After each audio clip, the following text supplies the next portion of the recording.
What's up, everyone? Welcome to Power Play with CJ. Today we're going to play profiles. Today we're going to talk about Anaheim Ducks center and Boston University product Nick Bonino.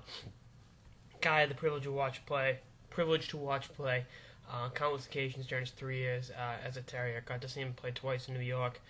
Then a bunch of times at Aganis. Great two-way player. Great skill set. Drafted in 07 by the San Jose Sharks, 173rd overall. And was traded to Anaheim for Kent Huskins and Travis Moen while he was still at BU. Made his debut with the Ducks in 2009-2010. Had 2 points in 9 games as he went right from BU to Southern California. Kind of Matt Nieto in reverse, going from Orange County or SoCal to BU. Wasn't that funny, but thought it sounded pretty good. Then last year played 50 games for the Syracuse Crunch of the American Hockey League.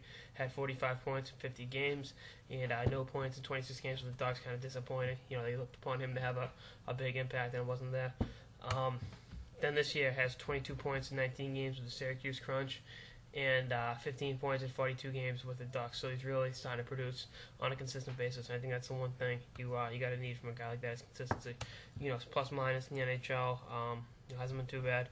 As bad as Anaheim's been this year, he's a +1, which is great. Considering they're not that great of a team this year. His offensive upside's there. Let me rephrase that. I think he's going to be a highly skilled third-line center with second-line abilities. Long term, does he fit behind Ryan Getzlaf as a first-line center in Anaheim? I don't know. I think they got some pretty talented young forwards coming up through the organization. Peter Holland being one of them, first-round pick in 08, or 09, excuse me. So I think if he's in the mix somewhere, I think he's going to be a top 9 forward in Anaheim for years to come. I think with this performance, he had 3 assists. He had the last one the night before, career high. I think he's solidified his spot as a top 9 forward in Anaheim going forward. I think that's what you need. I really think he's going to be.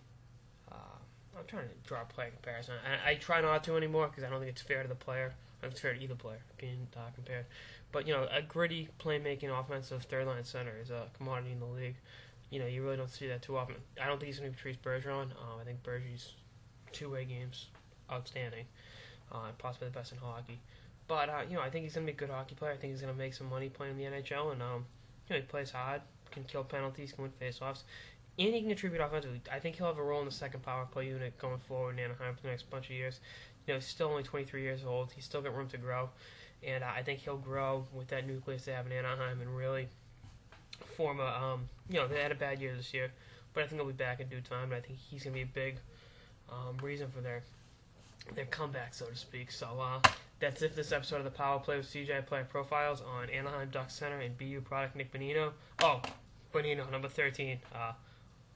Him going pro allowed Garrett to wear 13, so lucky 13 for Mr. Noonan.